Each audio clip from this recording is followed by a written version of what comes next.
And welcome back to the Faithful Family Podcast. We have a special guest today for you.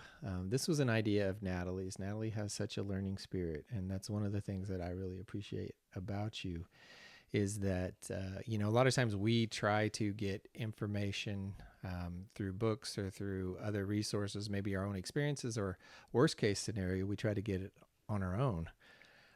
But Natalie has always sought out the counsel and the wisdom of those that have come before us. And so we have an interview today with a lady by the name of Lois Fahl. And I'm so excited to introduce you to her. I have not heard the interview yet, but I'm going to let Natalie just do a little bit of introduction to who Lois is and what she means to you. Well, she is the most servant-hearted person I have ever met in my entire life. She has dedicated herself to her husband and her children and really basically devoted her entire life to the ministry. And she's a pastor's wife. And I love when trailblazers have gone before me and have done such a honoring job and live with as little regret as possible. It's just so admiring, and I love her perspective and her worldview, and she's just such a kind soul that just loves people. And if I could learn and glean from her wisdom, that's my goal, and then to pass it on to my girls. But I thought it deserved an interview so I could share her with everyone else. And she is such a wonderful lady to follow because she has been such a pillar, not only in the community, but in her family. She was very faithful to her church and very dedicated to the work of God in whatever capacity it was. And it's such a refreshing thing to see someone to be so faithful and dedicated to their family. Yeah, I think Joe was in the ministry for 50 years. And so about 5 years before they got married. And so he was just, you talk about a faithful man and woman of God. I mean, they really bless me. That's a lot of Christmas plays. Yes. Yes. And church dinners and phone calls and funerals and weddings. And she said what she missed the most is people coming over to fellowship after church on Sunday. Oh. Well, don't ruin it for me because I want to watch the whole thing. So I'm super excited about it. We're very excited. We do hope that it is a blessing for you also. So I have a real treat today for everyone. Thank you, Lois, for welcoming us into your home. I am just really honored to know you. You have been a light in my life, and I'm just thankful and grateful for the person that you are. So I want to dive deeper into your story. I know I've spent a little time with you, getting to know you, but I wanted to start at the beginning and where you were born and what state you were born. And if you want to tell your age, that would be wonderful too. But if you don't, that's fine. Okay. I was born in Coleman, South Dakota, on the farm that my great-grandparents homesteaded, September the 16th, 1938.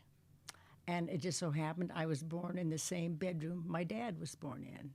I thought that was sort of a neat little facto. I had two older brothers at the time. I was the first girl that was born. Our farm was 360 acres.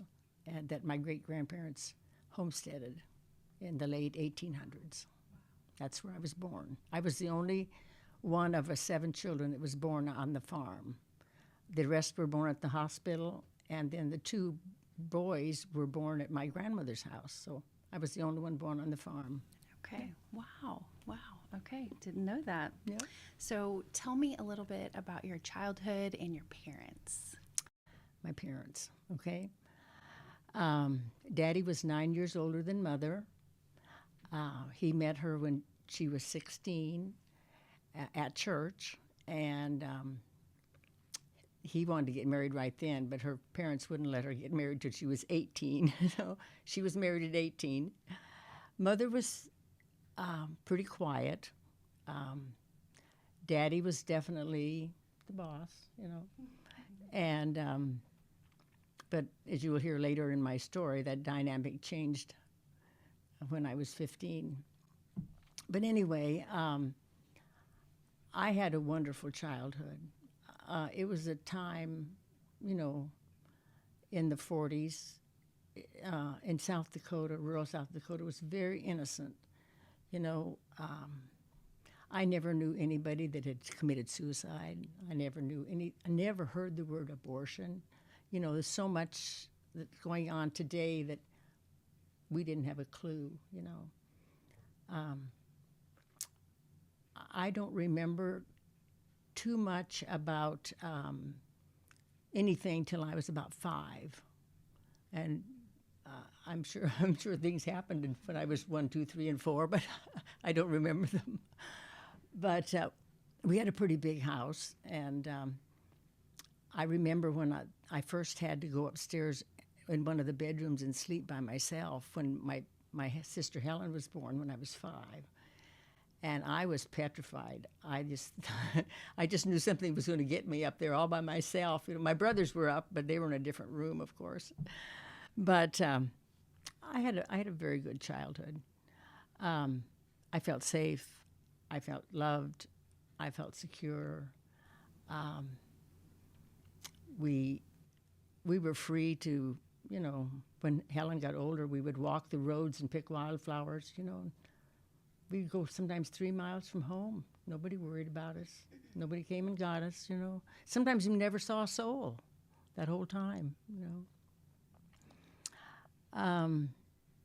Helen was born when I was 5, and she became my best friend, and still is. My first friend and my best friend. Oh, sweet. We had chores, of course, you know. Got to have chores if you're on the farm. I was getting ready to ask you what your responsibilities were, maybe specifically what yours was. Yes, what mine were. Well, my first chore I remember doing, maybe I did things before that, but was dishes, you know. And I stood on a stool or a chair to reach, because our dish pan was on the wood stove to keep the water warm, you know. So I stood on whatever I needed to, and I would get my elbows up in the dish pan, you know. Well, one Sunday morning, I was doing dishes with my arms up there, you know, and the stool started to fall. So, of course, I went with it. The dishwater went with it. I was ready for church, but no longer. I was sopping wet, everything. What a mess. But that was my very first job I remember doing. Then as I got a little bit older, Mother raised chickens and sold eggs to the hatchery. So we had to clean the eggs. Well, you didn't wash them because that takes that film off of them. So you sanded them. And we had it was about this long little sand thing, you know, and you sanded the dirt or whatever might be on the eggs so they'd all be clean.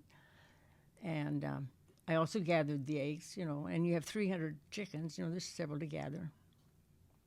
But I hated the job because the salamanders lived down in the basement too, and that's where they kept the eggs because it was cool in the basement.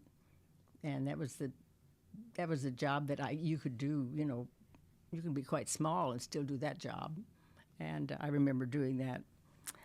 So your goals and dreams as a young girl, as you're cleaning eggs, and what were you thinking about, you know, your future?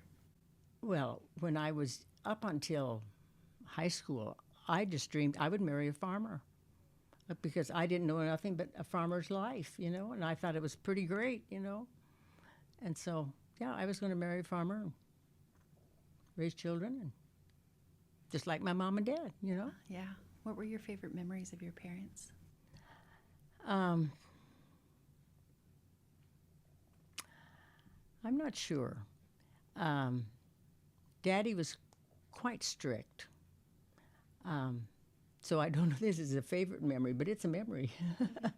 He did not like us running around after church, and he thought that was not very reverent. And so he caught me. We went to church with a lot of cousins, and he caught me outside playing. He said that he would give me a spanking when I got home because he knew I was not supposed to do that. And I got a spanking when he got home, sure enough. But Daddy was very adventuresome. He liked to know what was over the hill. And he wanted, of course, he was milking cows, so he couldn't, but he wanted to travel. And he got the National Geographic, and, and we would look through that at all the places you could go, and all the things you could see. And Daddy enjoyed that. Mother never wanted to know what was over the hill. Mm-hmm. She was content. She was very content. She was very stoic, even when my daddy died, I never saw her cry. And she just was very... serious person. Yeah, but very...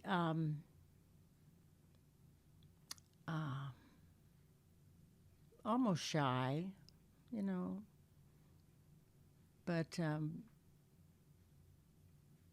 she was a very loving mother.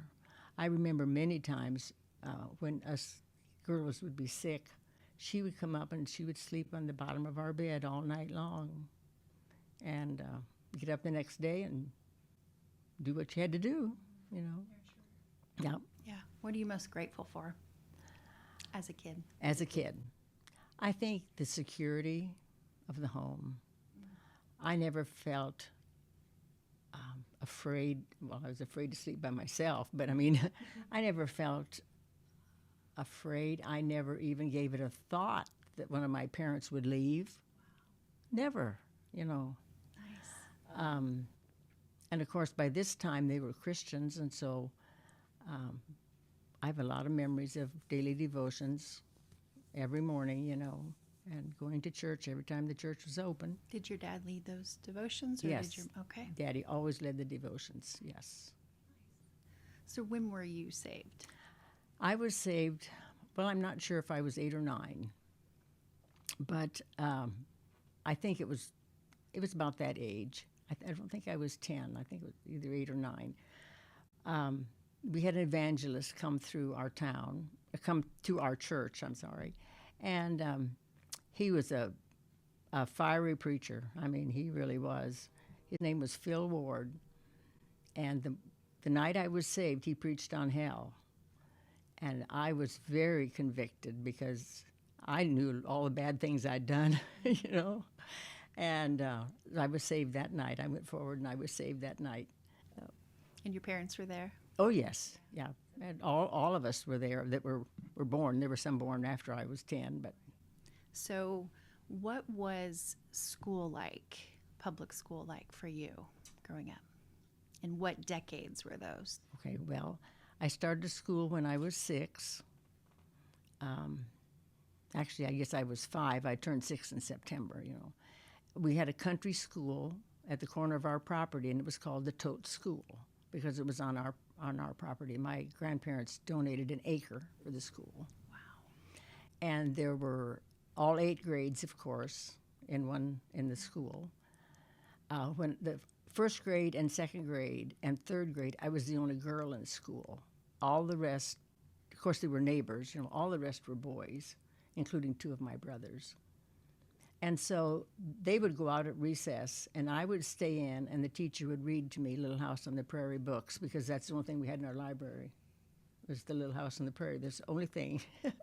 So she read them to me.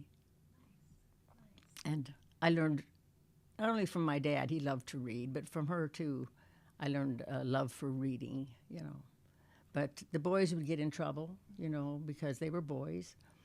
And I remember one time, our first teacher was Maydella Dilly, was her name. She was 4'8". And the boys got in some kind of a big fight outside, and she went out and got them, and she lined them all up. There was probably 8 or 9 of them, and whipped them all with a coal shovel. Wow. And I was so smug because I was sitting, it was inside, and I didn't get into trouble. Times have changed. Yes. Wow. Wow. And so what happens after the spanking? Do they report home, I got in trouble, or did the teacher, that's where Well, it of course, ended? I told Mom and Dad about my brothers, They didn't have to report anything because I reported, They got in trouble. I don't know about the rest. Wow. So where did you meet Joe, your husband? Where did I meet Joe? This is the best part of my story. Okay, good. Of course, in high school, maybe I should mention this. In high school, I attended a Christian academy, Sunshine Bible Academy in South Dakota, Miller, South Dakota. And at the academy, we did a lot like you girls. We wrote our own pageants and presented them. And I sang in a sextet, and I sang in the choir, and I sang a lot of solos back then. But anyway, I mention that only because I can see how God used that later in my life when I become a pastor's wife, and all He used those experiences to help to prepare me for what I would be doing, And of course, it was dorm life, and that was a lot of fun. And still have one friend, Emma, from those days. We still talk and send cards and write to each other. We had our, 69th high school reunion last year, but I didn't go because I couldn't leave David. And it's just too expensive to find care for him. So where did I meet Joe? Well, because I felt like I wanted a good Bible college training. I applied to Midwest Bible and Missionary Institute in St. Louis. I knew some kids that had gone there, and they spoke highly of the school. So I thought, maybe that's where I'd like to go. And I was accepted. And so on August the 25th, 1956, I was registering at school. I was in the main office. And of course, you realize, things I'm sure aren't like they were back then at all. But you lined up and registered.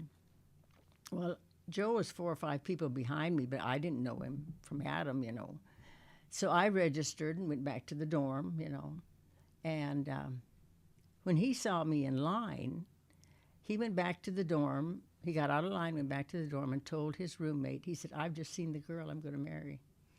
And Butch says, of course, Joe had never dated anybody, and he was 22.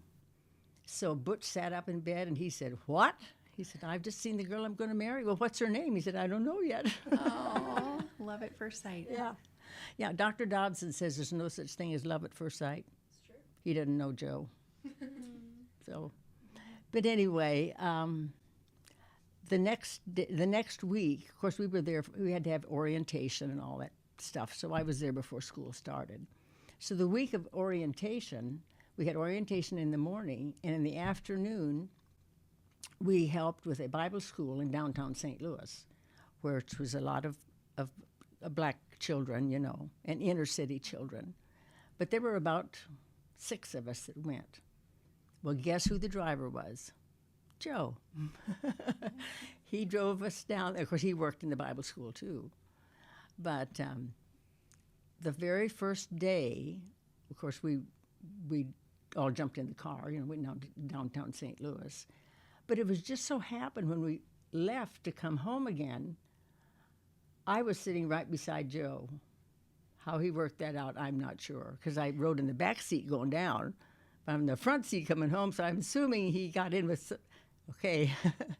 Well, anyway, when he opened the door, he piled all this stuff in my lap, Well, so I didn't know what to do with it, so I just sat there till he got back, And so he asked me for a date, and I said, "No." I said, "I have a boyfriend back in South Dakota." And he famously said, "Who cares? He's not here." Oh, that's so cute. He said that to me many times afterwards. But anyway, Was that boyfriend true, or was that just made it was up? true. Okay. Yeah, I had a boyfriend from the academy. Yeah, and I was writing to him. But as the fall went along, Joe kept asking me, and I kept saying no. And then I finally, on a Friday night, 2 or 3 weeks, I said, "Okay, where do you want to go?" He said, "Well, let's go out to the amusement park in St. Louis. Lots of rides, So we did that, and I had a great time. He was a perfect gentleman, But in our conversations, I found out he was a preacher. He'd already been pastoring for 4 years already. Wow. I know. Yeah. Wow.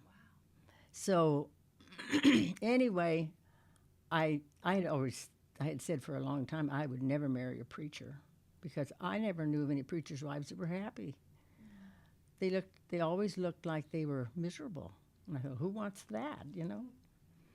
Well, Joe thought, he said, I had prayed for years that when I met the girl I was going to marry, I would know it, that I would know it. And he said, I was so certain of it. But he said, you kept telling me, no, no, no, no. So he said, I thought, well, maybe I'm mistaken. Maybe I, thought something that really wasn't true or there. So he said, I'm going to put out a fleece. He said, I've never done this in my life. And probably he never did it again. But he said, if I ask her to a St. Louis Cardinal ball game and she says yes, and I get a ball hit by Stan Musial, I will know that she's the one. Here's the ball. I did not know this story. Yeah, we have a great love story. Aww. Would anybody like to read it? Of course. Who wants to read the story of how that all came about? Are you a good reader?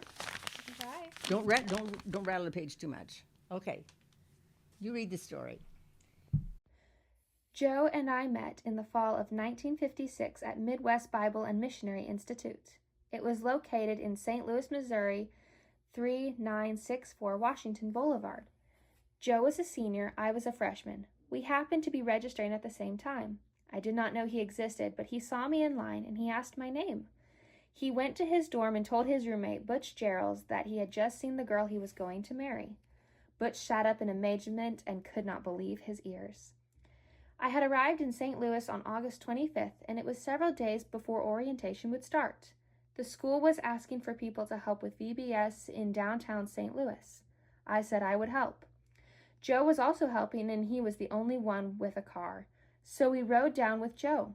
Every trip Joe finagled things so I would be sitting right by him. On August 27th, Joe asked me to go to the Highlands Amusement Park. I went and we had a good time, but I told him I would not ride a roller coaster. He asked me if I would ride the Comet. I said I would, but when we got up to go to it, it was a roller coaster. Joe loved it because I was scared to death, so I hung on to him for dear life. Finished the week of VBS, and on September 16th, my birthday, Joe gave me a New Testament. Joe continued to ask me out almost every week, and most of the time I had some excuse not to go. Early in September, Joe asked me if I would go to the Cardinal ball game on September 29th. I did want to see the ball game, so I said I would go. I did not know that Joe had put out a fleece before God.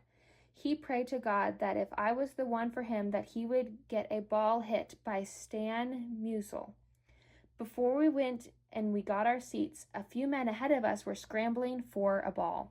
It bounced away from them and right in front of Joe. One of the men shouted, "Stan Musial hit that ball." I did not know the significance of that ball until much later. Joe told me to keep the ball, which I did, and I still have it.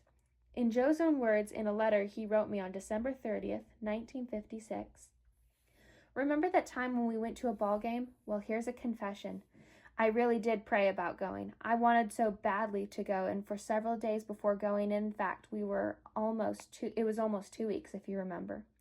I was praying from the time you first asked that the Lord would permit me to get a baseball. If you remember, we were not in that place for 2 minutes when a ball came right to me. Lois, you will never know how many times the Lord has been thanked for that ball. He is still thanked many times, even today. I had been out to the ballpark the week before, and all that went through my mind was, how will I get Lois out here? How will I ever get a ball for her? Just keep on praying. I thank the Lord for answering that prayer. It meant so much to me, and the Lord seemed to know it. I enjoyed very much having you along, just like every opportunity." Anyway, that's the baseball story.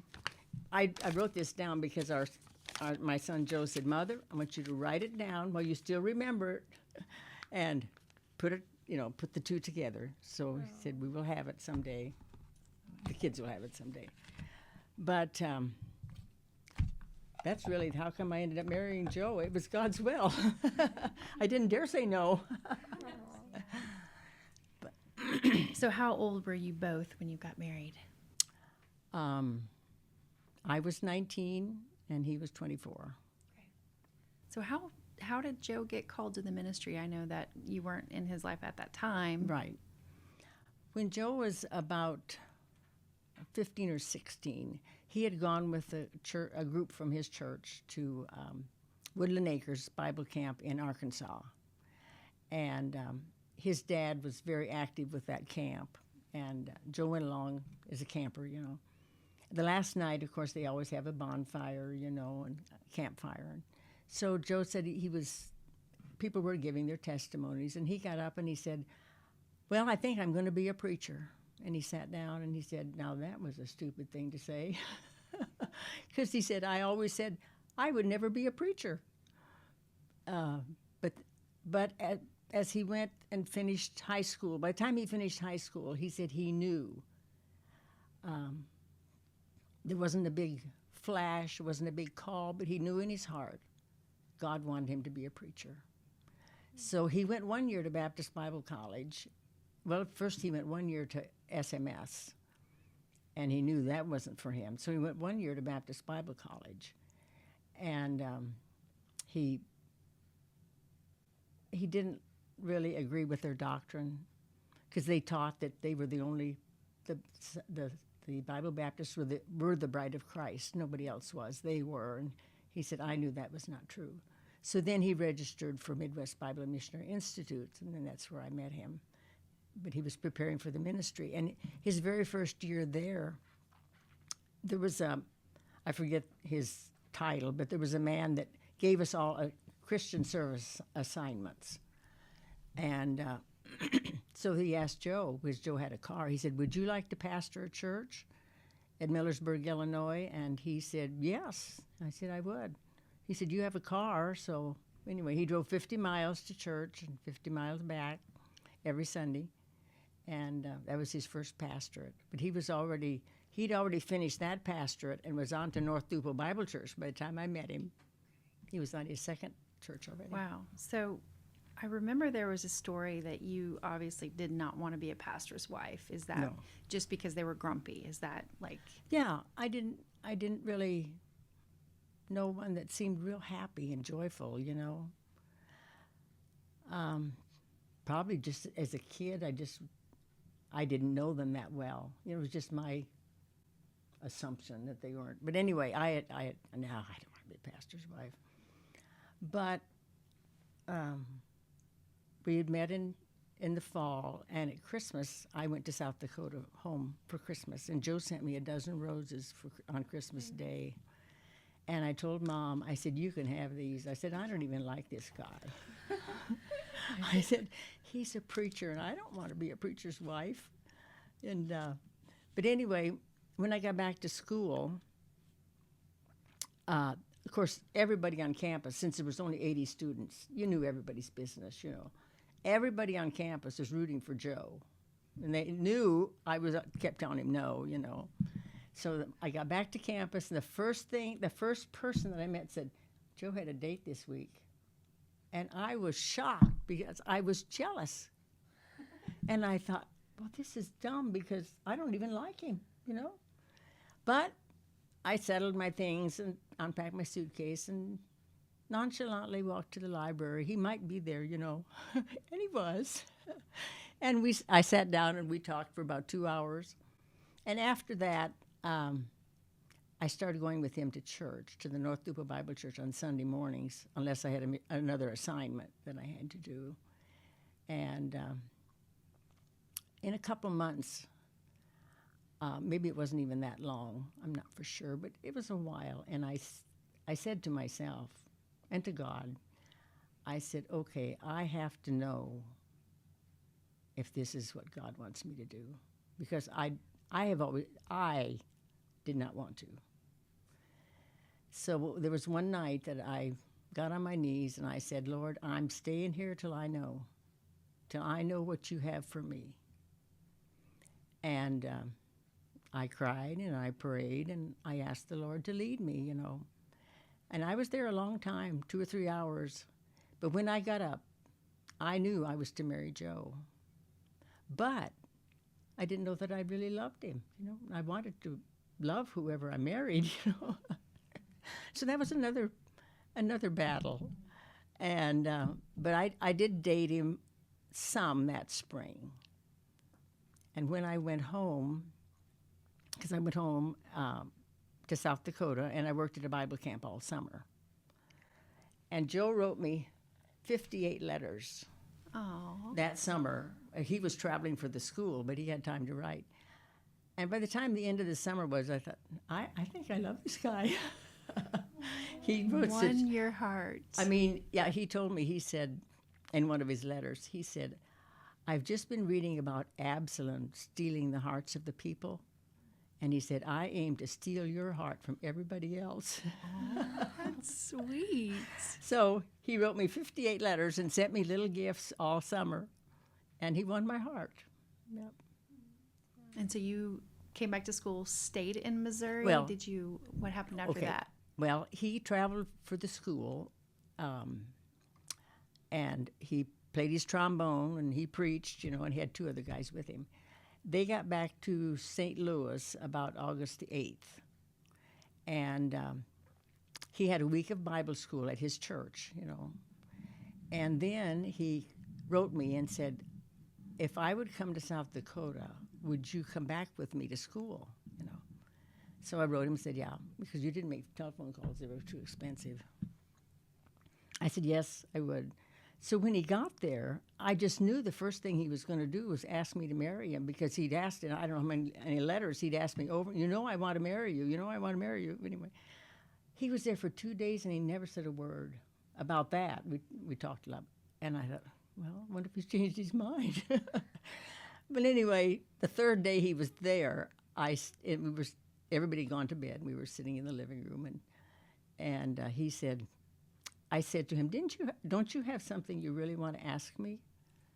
And he, of course, Joe's a little ornery too, He said, oh, no, what would that be?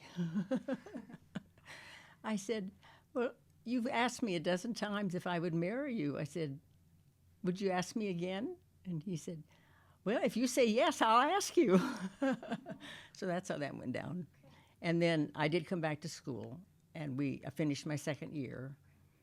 And but we were engaged. I got a ring before school started, because they wouldn't allow you to become engaged during the school year. Oh.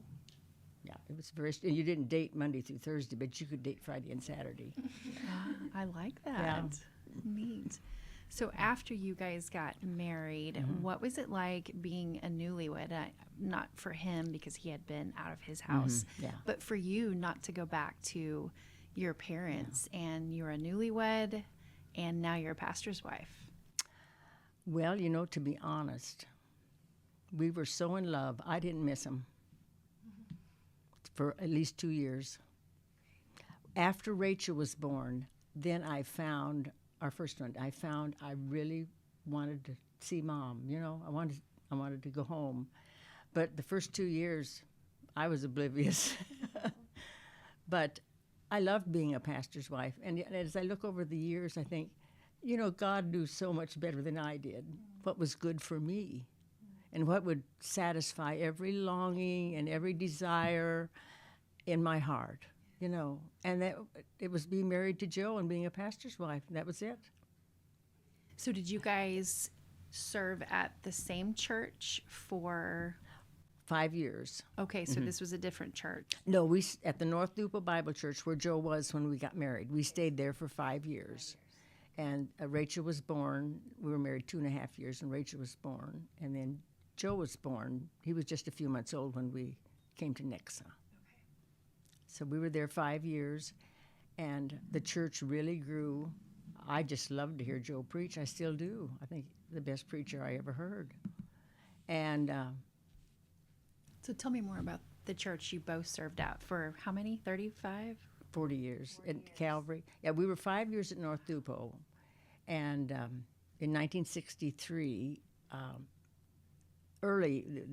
we came in October, but earlier in the year, he told me, he said, the Lord is moving me, I don't know where. But he said, I can tell, I know my ministry here at Dupo is done. And we had added, it was just a basement church when he went there, and with 30 people, and all women, not a man in the congregation, women and children. Married, obviously, Yeah. but no Yeah. husbands were coming. No. Okay. And when we left, we had added to the side, and we'd added a new top, a whole complete auditorium on the top, and it was running about 175.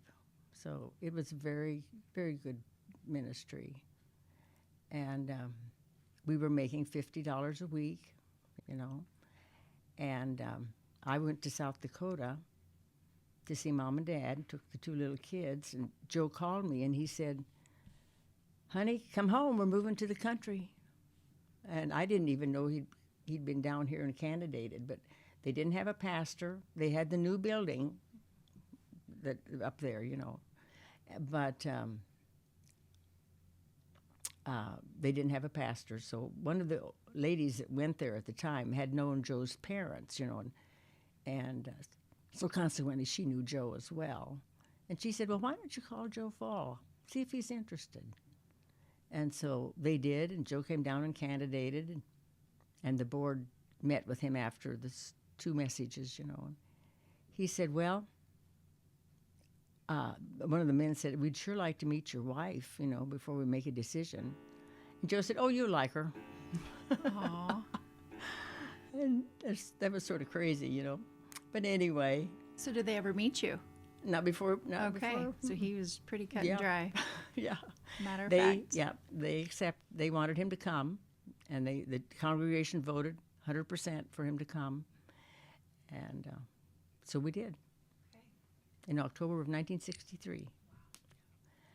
The people here were much different than the people in North Dupo. The North Dupo people were all from small subdivisions in East St. Louis. They were sort of nitpicky, you know, things bothered them a lot. One of my favorite stories was there was a little iron pig on the altar, and that's where they put their birthday money in Sunday school. Okay. And after we got married, Joe said, "You know," he said, "that pig has bothered me the whole time. He said, "Let's go and buy a little white church, you know, and to put their birthday money in. That'd be so much nicer." So we did. Well, that Sunday, you would have thought, I don't know what. But anyway, there was one family it was an uproar that little pig was gone. Is this more of like problems with tradition, or Yeah. what do you think that is? Yes. Okay. That pig had been there since the church was founded. Jesus talks about tradition. Yes, he does. But Joe gave the pig to this family that was so upset, and they seemed to be satisfied. And so we kept the little white church. But they were a good congregation, but there were little things like this that seemed like Joe was always having to put out a little fire here and a little fire there, you know, as people Put out the idols. Yeah, yes. Wow. But the people here were almost all farmers when we came. And so they didn't have time to nitpick. They were too busy. Busy with their own things Yes. and minding their own business. Yeah, and milking their cows. And Yeah. So what was the best part and the hardest parts about being your role as a pastor's wife? the best part, well, I love to hear Joe preach. I enjoyed it. I just enjoyed everything about it. You know, I enjoyed the visiting. I enjoyed the services. I enjoyed helping Joe in any way I could. You're probably the most servant-hearted person I have ever met. I have said this even when you're not in earshot. I tell my girls this. Well, I mean, you just really have a love for people Well, and the Lord. I learned that. I don't know that so much from my parents. It's from Joe.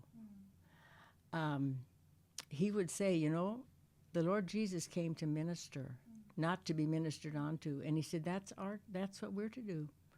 And Joe helped farmers put up hay. He would, whatever he felt like he could help do, you know. And I learned that from him. You're here to be a servant, you know. And he loved to have company, and on Sunday, we had, until the last couple of years we were there, we had every family for Sunday dinner at one time or another. And Joe loved it. And I loved it too. Beautiful testimony But, of who yeah. he is. Yeah. Yeah. He was, I know I'm probably biased, but he was a wonderful pastor. He spent night after night at the hospital with babies being born, people having heart attacks, surgeries, you know. One Christmas Day, he spent the whole day at the hospital because Jack Wilson was having a heart procedure of some kind.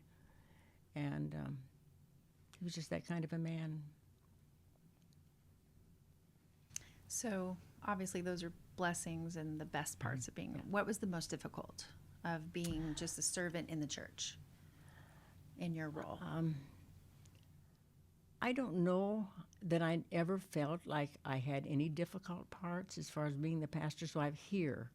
Now, in North Dupo, because the church and the parsonage were right next to each other, there was people who would come for Sunday school when I was trying to get 2 babies ready, and they would come knock on the door, and they would just come sit, you know, and I was trying to Get out the door. get babies ready to go to church. That was a hard part for me because I thought that was not very thoughtful of them. Now, when they would come before we had children, it was fine, you know. It almost seems like maybe the farmers had enough to do to keep themselves and busy. the parsonage was here, Okay. and the church is up there. We weren't next to each other, so that made a big difference too. But that was a hard part for me because I wanted to get there on time, you know, and I didn't want to be rude to them. But what do, you know? Right. I don't want to read this to you because I'm bragging on myself. But Joe was always very honoring of me, and he was always encouraged me, and he was always so complimentary of me, you know. And he had this, he put this on the bulletin, October the 6th, 1991. And the whole back page was a tribute to Lois Fahl. You gotta read it. I don't think I can.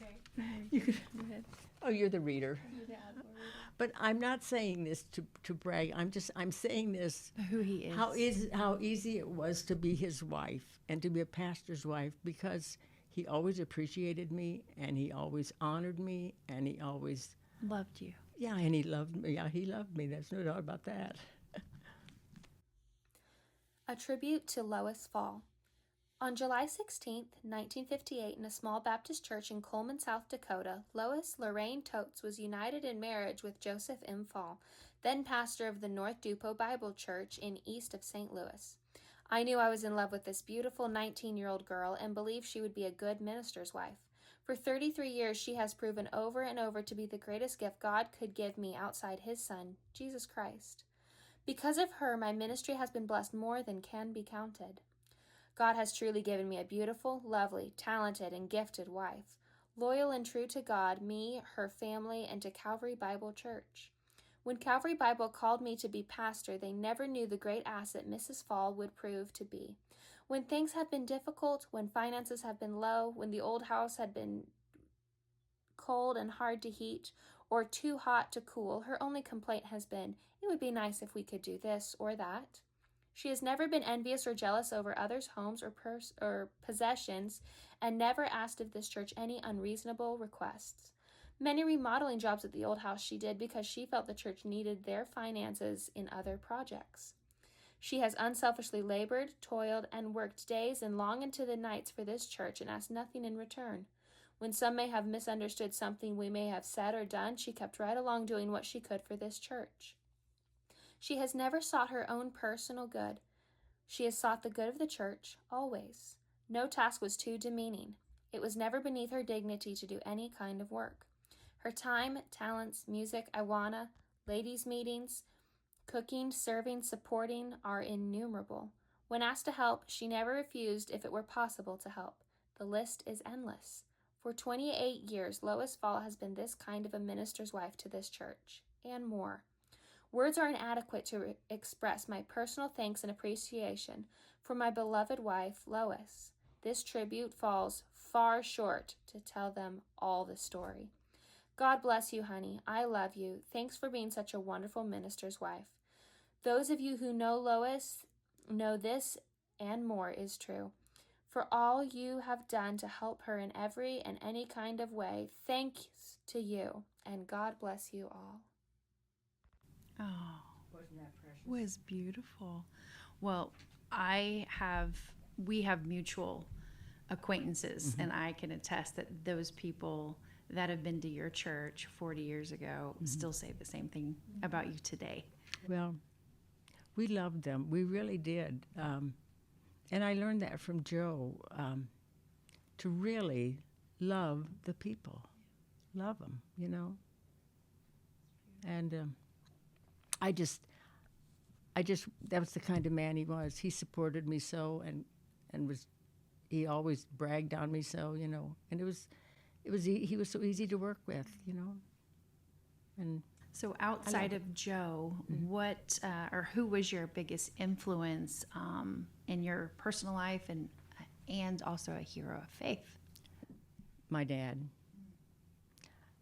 Mom and Dad were not saved when I was born. They were attending a Methodist church, and the Methodists taught at that little church that we're saved by works, you know.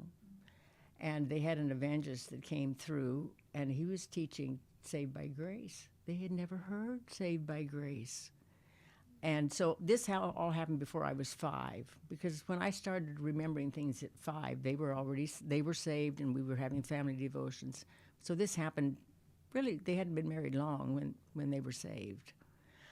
But my dad only went through 8th grade because his father got sick, and he had to quit school to run the farm. But he read constantly. He taught himself. I mean, you could pick out any subject in the Bible you wanted to, and he could teach you about it. He just was that well read. And I looked up to my dad, and I loved to hear him pray. And he and Joe were the strongest influences in my life, definitely. As far as someone from the Bible, I think the story of Joseph always, of course, I was always amazed at being such a young age and being taken as slave to another, being sold, and yet he never forsake the Lord, and the Lord was with him. No matter whether he's even in jail or whether he's working for Potiphar, no matter what, he just had such a love for God, and regardless of what was happening to him, and then how the Lord blessed him and made him ruler over all. You know, it was amazing. How easily he forgave. Yeah.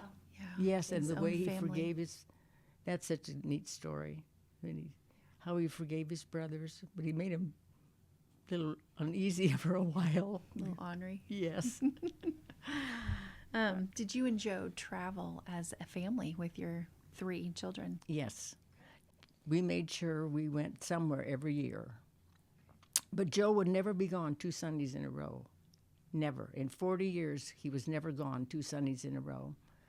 So we would leave on sometimes Sunday night after church and drive somewhere, But yes, every summer for about a week and a half, we would go somewhere. Sometimes it was up to the farm, but we traveled to California. We traveled to Colorado.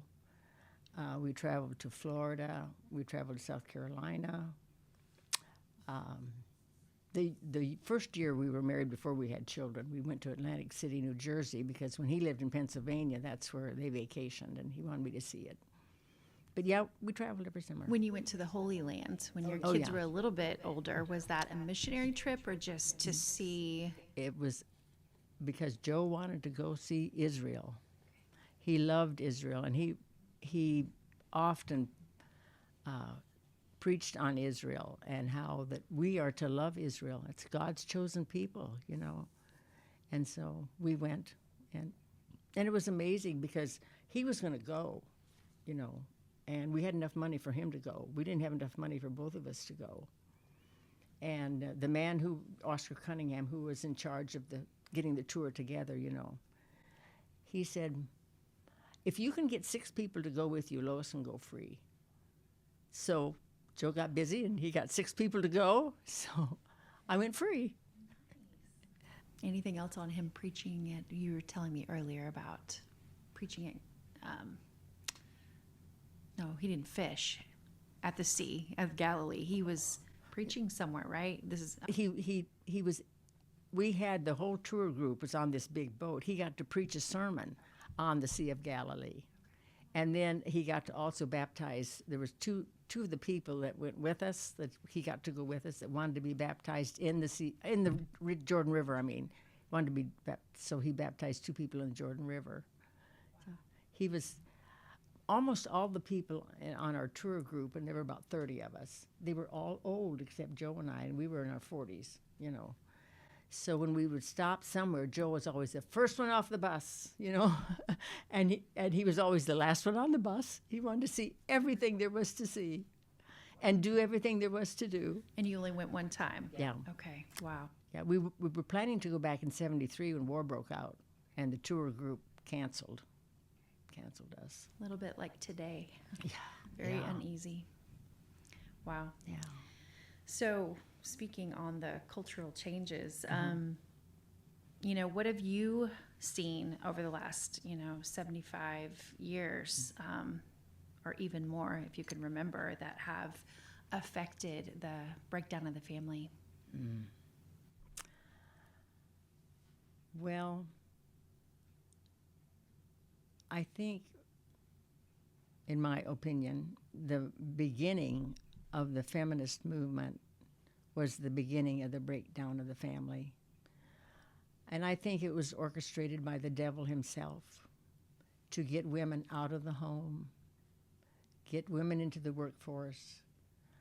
They weren't in the home anymore to nurture their children, to take care of their husbands as they should,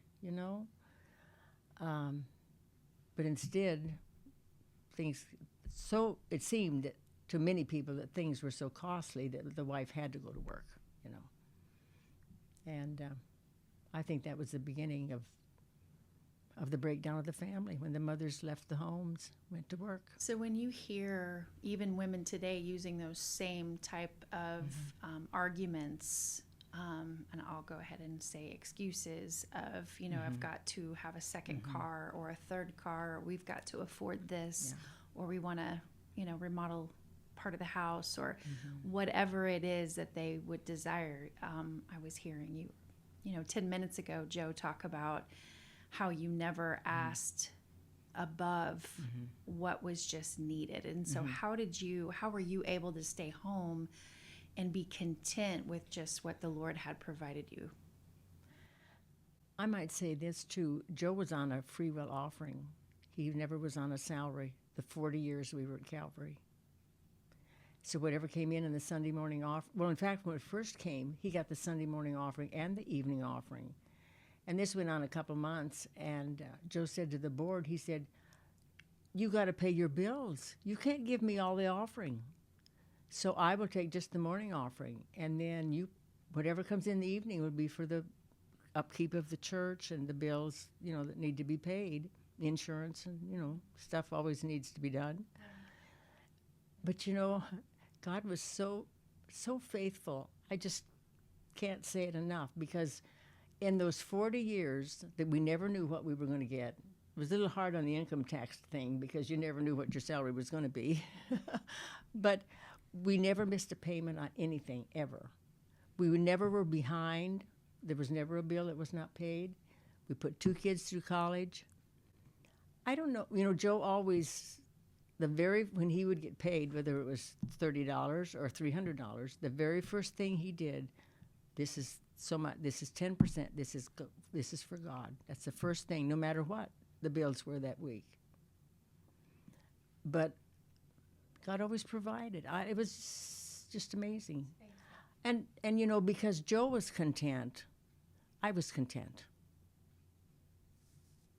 And it seemed like we always had money to take a vacation. you know. It was amazing. We never went without food. Now, there was, the first year we were here, there was one time that Joe painted a couple houses in Springfield to get a little additional money, you know. But he never told the church he did it. You know, he just went and but it was only that first year. After that, there was always one way or another, you know. One time a guy came over and he brought us a little Holstein calf. And he said, God just made me think that maybe you need, because we had the 2 acres, you know. We fenced off the other acre. And he said, you can just raise your own beef here, you know. So after that, we did till about 10 years before he passed. We quit because it was too much. Right, right. But God just always provided. And I think because of Joe's attitude and Joe's contentment, I was content. You know? Yeah. So when you think about the roles in a family, you know, husband, wife, children, and what the Titus 2 women are to do to the younger, to teach them how to love their husbands and children, that tells me we actually don't know how to do that. If you know, the older women are instructed to do that. It seems very backwards today. I don't know how to explain this well. Whereas we are seeing more and more mothers dying to self to love and give everything to their children and train their husbands, rather than love, respect, and encourage their husbands and train their children. Yeah. So why do you see this movement where there's this backwards in roles? Well, I'm not sure why, except they haven't been taught from God's word what is the correct roles. I mean, Titus and Timothy both very plainly say what role we are to have in the church, what role we're to have in the home. So somebody's not teaching them proper. Is it maybe because we're not in our Bible and we don't know what God's word says? Probably. Ignorant of what it says, yeah. So what advice would you give young women who are teaching and training their children in this constantly changing world of technology? You have seen, you know, probably horse and buggy. I'm not sure if you pre-car, you know, pre-automobile age, all the way to computers with green screens to, you know, cell phones, and you've just seen a lot. Well, thankfully, I really didn't have to deal with that myself. Our children were well grown when that came along, but I certainly would limit their access to technology. Definitely. They need to go outside and play, use their imagination, read. And I know my son Joe was really struggling with that with his son, who's 11. They have to limit his screen time, and even now and then he would break the rules. And so this just happened last week, and so Joe was telling me, he said that Jenny caught him, his mama caught him, you know, when he was not supposed to be on her phone, and he was on her phone doing stuff. And so he had to go a whole week without any screen time of any kind. And he said, you know, it was sort of amazing. It was fun to see. He was reading. He was out playing with his friends, you know, and building with his Legos. And he got through the whole week without having any screen time. And I think children have better attitudes if they don't have much screen time. Yeah, they're picking up a lot. Yeah. And there's just so much out there it's not decent. It's garbage. It is definitely garbage. So the concerns that you have for parents who are raising their children, I know you don't know the future, but what concerns do you have in 10, 20 years if children continue down that path of desiring technology over connection and relationship? Heartache and trouble, really.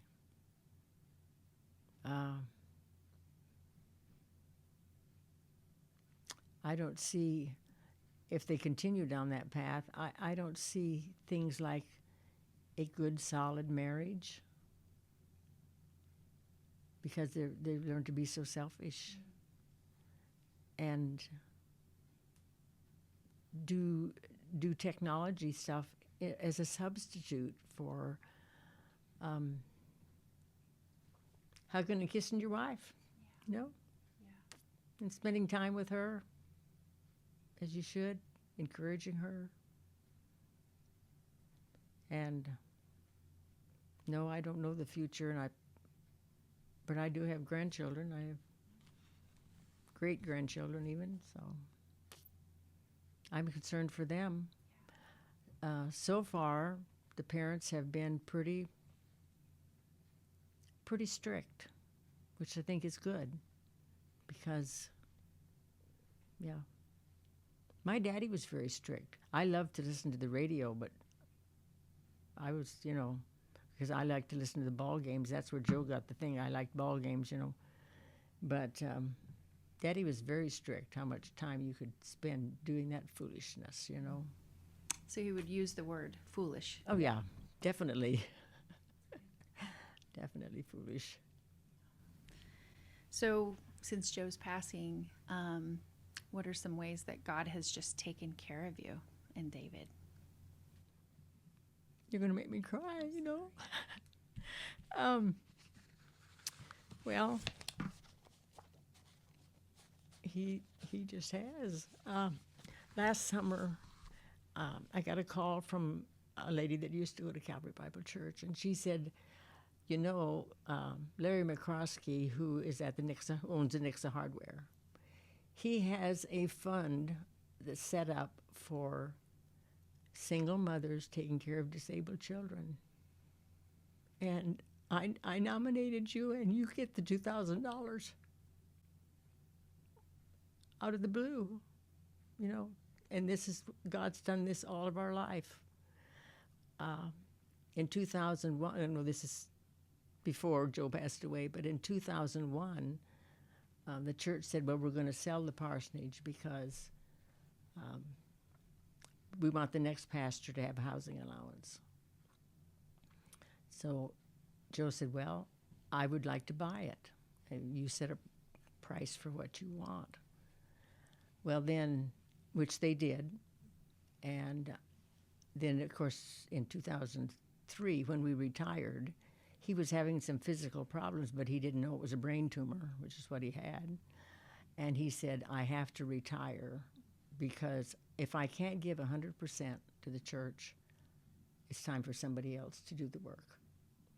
And in that 2 years, it was just amazing how God provided. And this house was completely paid for when we retired in 2 years.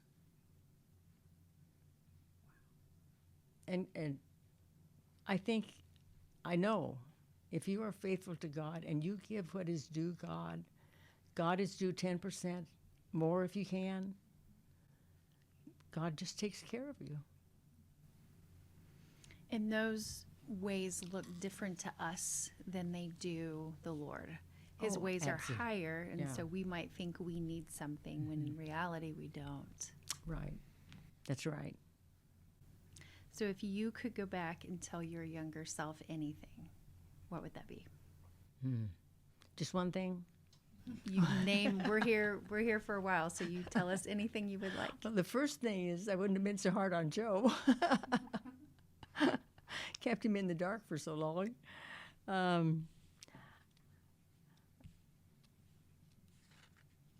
really don't know.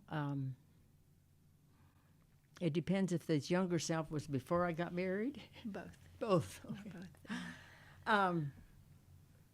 I don't know there's anything I would change up until we got married. So you've really lived a life with very little regret. Yes. Yeah. After I got married, I wished I'd had more patience. After, when we moved here, we had 2 little children, and David was born quite shortly. And so Joe would be gone a lot, and I was home a lot. And I missed him so bad. Because before that, I just did everything with him, And I did miss that. And that was sort of a hard time in my life. But I wish that I had a little bit more patience and kindness about that part. Wow, if that's the regrets that you have, I mean, well done, thy good and faithful servant. I'm sure if I thought long enough, I could probably think of some other things that I should have done differently, It's beautiful. So, But I don't. It wasn't me. It was God. And if you learn to be content with what God gives, this is what God is giving. So how be can we contented. complain? Yeah. Why complain? And that was Joe's attitude. I learned so much from Joe. Which is what I think husbands' roles are. It's also to shepherd their wives along with their absolutely. children. I do think so too. It's so important who you marry. Oh, yeah.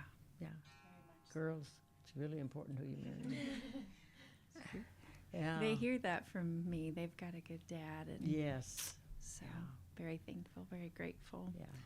So I have this is a little bit off the subject, but with Joe, but if you were the president of the United States' wife today in a crazy world, and I know maybe my grandparents said, oh, I remember when, it was crazy cultural during Reagan's time or even Carter's time or Nixon's time, what advice as the president's wife would you be giving him or encouragement? Well, start the day on your knees, mister. There's no way you're going to get through this crazy world without it. Other than that, other than calling on God for his help, I don't know how you'd get through the day as president. Yeah, we're so hostile within. Yeah. Not just abroad. Yeah. Oh, I know. There's so many angry people in this country. And I'm sure the devil is rejoicing. Yeah. Just different ideologies that we're bringing to the table. Yeah. I think for me is one of the big problems that I see is that we've got too many ideologies that are just very broad. They're from one end of the spectrum to the other, and nobody has like this balanced view of the conflict. So could you speak on that a little bit? No. Just that enough said. Okay. So if you could give one message to just this current generation, this girls' generation, Gen Z, maybe? Is that what you guys are? Gen Z? Yeah. So just this current generation, what would that be?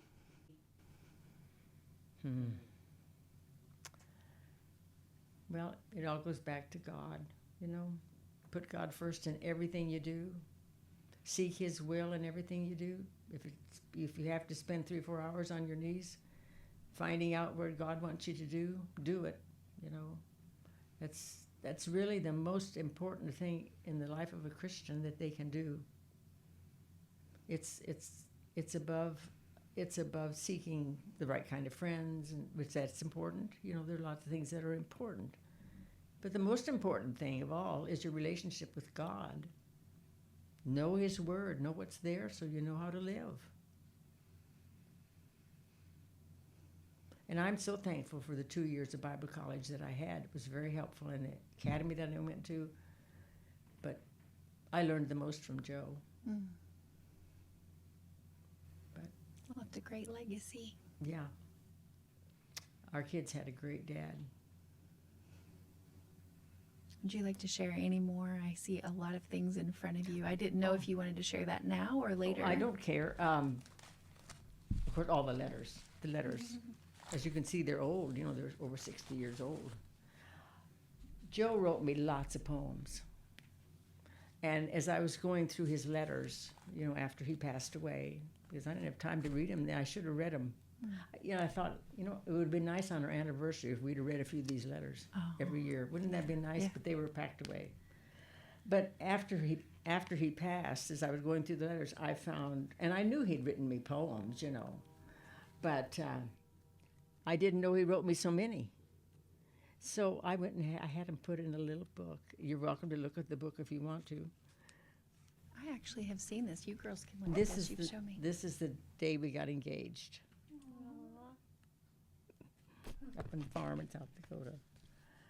But this is one of his poems that he wrote to me on June the 29th, 1957. I give to thee my heart, my hand, and seal the gift with golden band, the symbol of our endless love, alike to that of heaven above.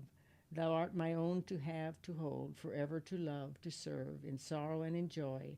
Not from my heart this tender love shall sever, no other love its fervor shall destroy.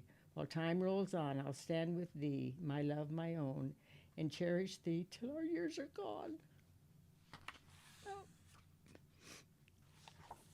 And this is the last anniversary card he made for me.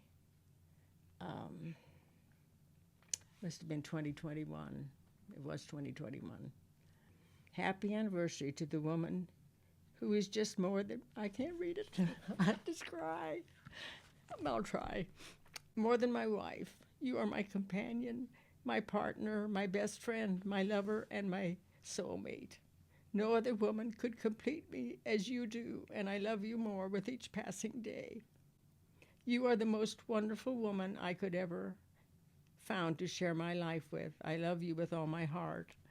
I must be the luckiest man in the world. Not only do I have the most beautiful and gorgeous wife, but the most caring, perfect, and wonderful. That's a little much. Anyway, saying that you make my life special and worth living is an understatement. Words truly cannot express how happy you make every single day of our life together. Cheers to you, my darling wife. My love for you will never bend. In times of joy and times of strife, we'll stick together till the end. I know I am not always the perfect husband you deserve by your side, but I promise I do try. That was just one of his poems. This was from Calvary Bible Church, the last directory we made. And I looked, but I didn't have a picture in the North Dakota Bible. This is our wedding album. If you want to look at it, you're welcome to, whatever. I didn't know what might interest you. Fun.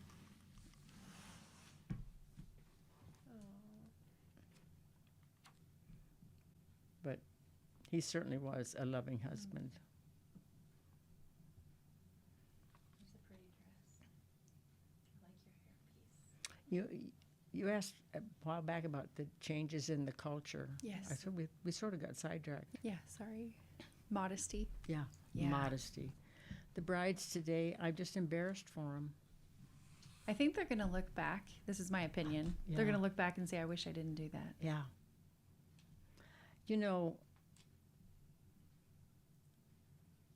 I was a virgin when we got married, and I didn't want to half of the world, or people at the wedding and whoever, to see half of me naked. Right. I was saving that for my husband. Boy, the brides anymore don't, they just show it all. It's just crazy.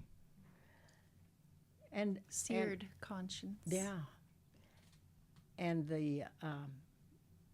I was thinking that when you asked that question, the language, just our language has gotten so much coarser over the years. It's not kind and gentle most of the time. And I don't know how many Christians I hear say, oh my God, oh my God. And Yes. it just tears me up.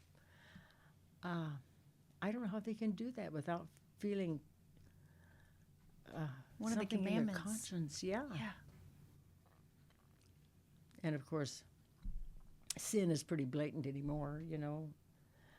When I was growing up, I never heard of abortion. I never heard of divorce, you know. And so I don't know. A lot has changed, and not for the better. That would probably go along with what Revelation talks about. I don't think our world is going to get better. Oh, I don't either. You know, we can do what we can with the gospel and sharing and spreading. And our own families. Yeah, But yeah. as a whole,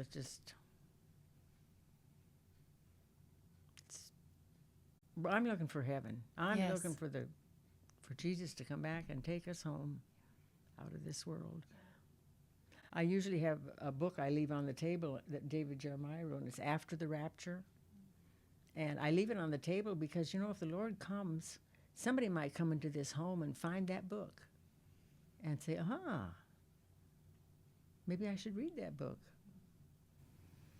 I believe that good and bad run together on parallel tracks. And we've heard a sermon, good and bad run on parallel tracks. They both arrive about the same time. Mm-hmm. And I kind of live by that when I see tragedies or any kind of difficulties, whether it's, you know, our friend who's going through breast cancer or anything like that. You know, you almost have to find the good when you're going through the difficult.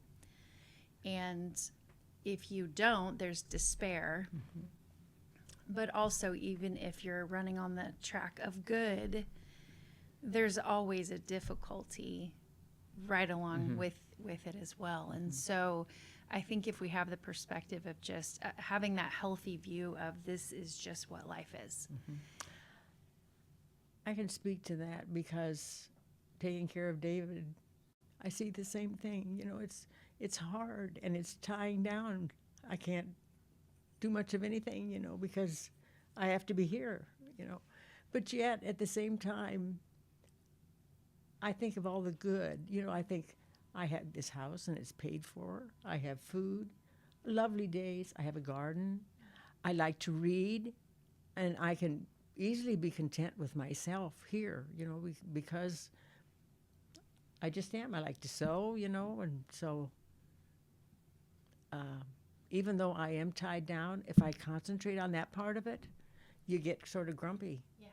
But if you concentrate on the good things that I can still do, you know, and I have a phone and I can make all kinds of calls and it doesn't cost me any more a month as what it used to. Yeah. When I first got married, of course, like I said, I didn't miss the farm for a couple of years. But anyway, I talked to Mom and Dad on Christmas and Thanksgiving. Otherwise, I never talked. We wrote letters, but I never talked to them. It's like 25 cents a minute. I remember it being really expensive. I'm sure it was more than that, but yeah, it was. It was very expensive to make a long distance call. Yeah, but now I can call my kids. I can call my grandkids. You know, and that's a comfort. Yeah. It's a comfort to be able to talk to them. Of course, my daughter Rachel, she's like David, you know, and she's alone a lot because Bruce is still maintenance, you know, at the camp, and there's always maintenance to do, believe you me. So she's alone almost all day, you know, and so we talk a lot. You know, that's good for both of us. yeah. You have such a good perspective on just, you know, this world, and it's temporary. Yeah, it's temporary. Yeah. In our future, David Jeremiah just preached about the millennium, you know, last fall. And that's when I told David, I said, I expect to see you fishing out of the Dead Sea during the millennium. I want to see you over there fishing. He used to love to fish, and of course he hasn't been able to for quite a while, but someday he will. So I told him, I said, hang on to your rod and reel. You're going to need it. Yep. Do you ever wonder where you're going to live during the millennium? Will I come back to Nixa? Where's God going to put me during the millennium? Will I be with Joe? I don't know.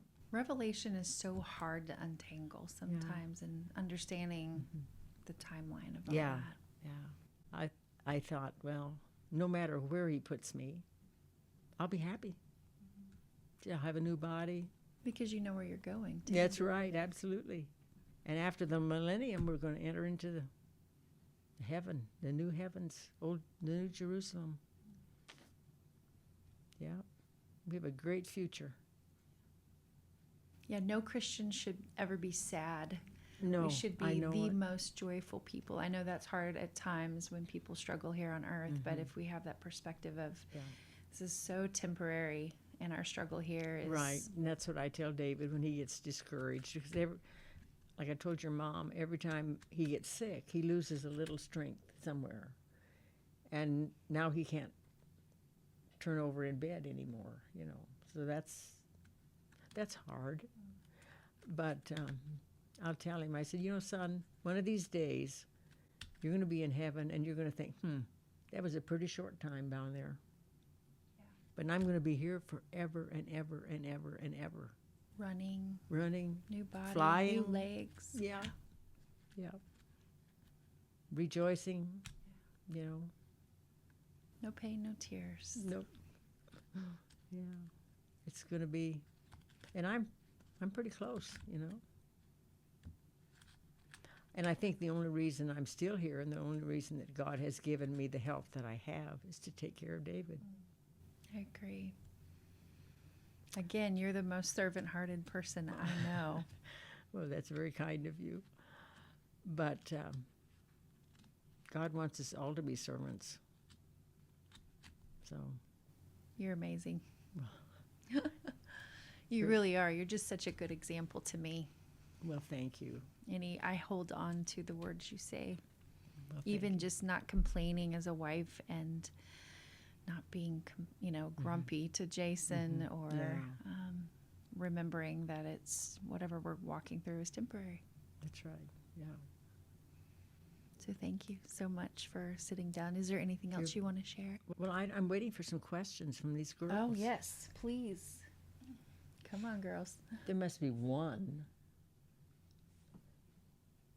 Nope, they can't think of any questions. Nothing? Nothing about Joe? On the way Nothing home, about they'll marriage? think of something. Oh, I'm sure. We had talked about this. Well, I hope I live long enough to hear your love story. Oh. You'll be on the front row. I will. Yep, you'll be on the front row. I will. Yep. So I know we were all sick when Joe passed away. We had COVID. Yeah. And we couldn't come. Yeah. During his funeral. So anyway. Well, his son Joe, of course, being on the radio, he was very comfortable with getting. David's not comfortable speaking in front of anybody, but he gave a wonderful testimony of his dad. It was really neat, and I couldn't have asked for a nicer service. And maybe it sounds sort of harsh to say it, but I really enjoyed it. I did. It was very God-honoring, and yet it was Joe. Yeah. It was Joe. You knew where he was. Yeah, so yeah. We have to rejoice. Yeah, we do. Well, thank you for taking the time, and did you have anything else? No. Okay, I thought go ahead. No, I don't. It was really good. Okay, well, I appreciate you, and thank you so much for sitting down, and I know you have a busy life, and just taking the time for all of us just to come over here and glean from your wisdom. Right. I was very happy to do it because my testimony is of God's faithfulness and the way God has met me and been with me in the different phases of my life, raising the children, empty nest, as they all departed. And then David came back. But I truly never thought in, 25 years ago, 30 years ago, I never thought at 86 I would be taking care of David. Never gave it a thought. But that's what God has for me to do right now. And so... You're just a willing participant and a vessel for anything God has for you. Yeah. I think that's what amazes me the most and is an encouragement to me. Thank So, you. about Thank ready you to for cry. my thank you for the opportunity to share, because it is, if you give yourself wholly to God, it's such a wonderful life. You just I couldn't ask for anything in this world that I would have done more or enjoyed more than what God called me to do. Being a wife and a mother, Yeah. a servant. Yeah. Yeah. Well, amen. Thank you so much. You're welcome.